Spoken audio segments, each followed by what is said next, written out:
बच्चों, स्वागत है आप सभी का पुनः इस चैनल पर। कक्षा 9वीं वार्षिक परीक्षा 2021-22 के प्रश्न पत्र गणित के यहाँ पे हम चर्चा कर रहे हैं, जिसमें आप देख रहे हैं कि कक्षा 11वीं में प्रत्येक जिले में अलग अलग प्रश्न पत्र यहाँ पे प्रोवाइड कराए गए हैं।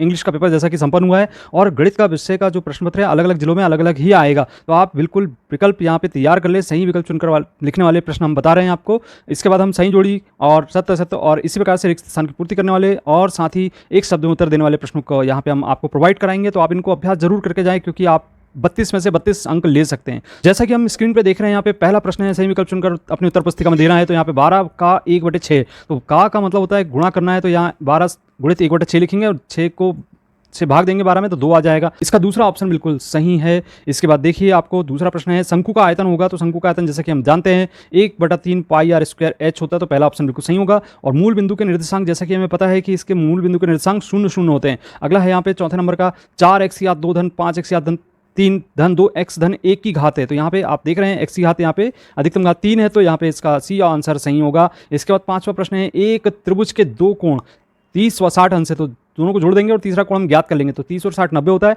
और 180 में से हम 90 को घटाते हैं। तो यहाँ पे हमारा पहला ऑप्शन बिल्कुल सही होता है। तो तीसरा कोण होगा 90 अंश। यहाँ पे दूसरा प्रश्न देख रहे हैं, यहाँ पे सही विकल्प चुनकर लिखने में। तो इसमें हम संख्या करनी 3 का दशमलव प्रसार है बताएंगे। तो इसका सही आंसर है यहाँ पे अशांत अनावर्ती, सी ऑप्शन बिल्कुल सही है। इसके बाद दूसरा प्रश्न है, बहुपद पी एक्स बराबर 2x धन 5 का शून्यक है। तो शून्य ज्ञात करने के लिए इसके बराबर शून्य रख देते हैं। तो 2x बराबर ऋण 5 हो जाता है और यहाँ पे हम x बराबर ऋण 5/2 लिखेंगे। बी ऑप्शन इसका बिल्कुल सही होगा। इसके बाद तीसरा प्रश्न देख रहे हैं, समीकरण 2x धन 3y बराबर 12 के हल हैं। तो यहाँ प्रत्येक में बारी बारी से हम यहाँ पे मान रख के देखते हैं। तो यहाँ जिससे ये मान संतुष्ट हो जाता है समीकरण, जिस मान से उसे हम आंसर बता देते हैं। तो 3 2 से ये बिल्कुल संतुष्ट होता है। तो आप यहाँ पे 2 गुणित 3 कर लें और धन 3 गुणित 2 y का मान रख दें। तो इस प्रकार से आप देखते हैं 6 धन 6 अर्थात यहाँ पे 12 हमें प्राप्त हो जाता है। इसके बाद सभी प्रेक्षणों का जो योग है प्रेक्षणों की कुल संख्या के बटे में है। तो यहाँ पे जो मान होगा इसका बहुमाध्य का ये फॉर्मूला होता है, सभी प्रेक्षणों का योग बटे प्रेक्षणों की कुल संख्या। इसके बाद अगला प्रश्न है, घन के आयतन का सूत्र बताइए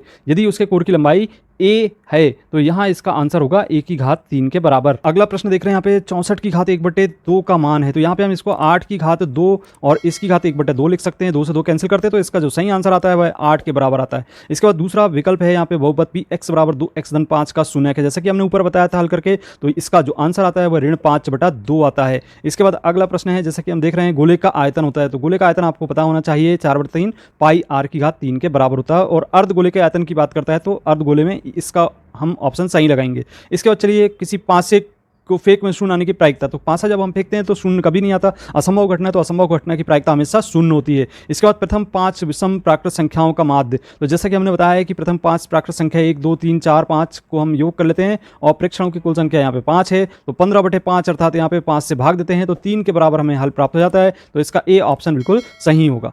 सही विकल्प चुनकर लिखने वाले में अन्य प्रश्न, यहाँ पे महत्वपूर्ण प्रश्न है, ये सभी मंडल के द्वारा निकाले गए हैं। तो यहाँ पे हम देख रहे हैं, यहाँ पे बहुपद x की घात 5 ऋण 4x की घात 2 धन 2 में बहुपद की घात है। तो यहाँ पे बहुपद की घात आपको दिखाई दे रही है, अधिकतम घात 5 दिखाई दे रही है। तो इसका अर्थ है कि इसका सी ऑप्शन बिल्कुल सही होगा। और बहुपद x की घात 2 ऋण x धन 4 में x का गुणांक है। तो x का गुणांक आपको यहाँ पे दिखाई दे रहा है, तो ऋण 1 के बराबर यहाँ पे आपको दिखाई दे रहा है। तो सी ऑप्शन इसका सही होगा। अब तीसरा प्रश्न यहाँ पे x ऋण 2y बराबर 4 का हल है। तो यहाँ पे हम समीकरण को संतुष्ट करके देखते हैं और ये संतुष्ट हो जाता है 4 शून्य से। तो x के स्थान पर हम 4 रखते हैं और 2 गुणित 0 अर्थात 0, 4 में से 0 घटाने पर 4 प्राप्त हो जाता है। अब चलिए, इसके बाद चौथा प्रश्न, जैसा कि हमें दिखाई दे रहा है, 2x ऋण 3 बराबर 5 में x का मान होगा। तो यहाँ पे हम 3 का पक्षांतर करते हैं तो 2x बराबर 5 धन 3 अर्थात 5 और 3 8 हो जाएगा। और x बराबर 8/2 करेंगे तो 2 से 4 बार कैंसिल हो जाता है। तो इसका आंसर आएगा सी ऑप्शन 4।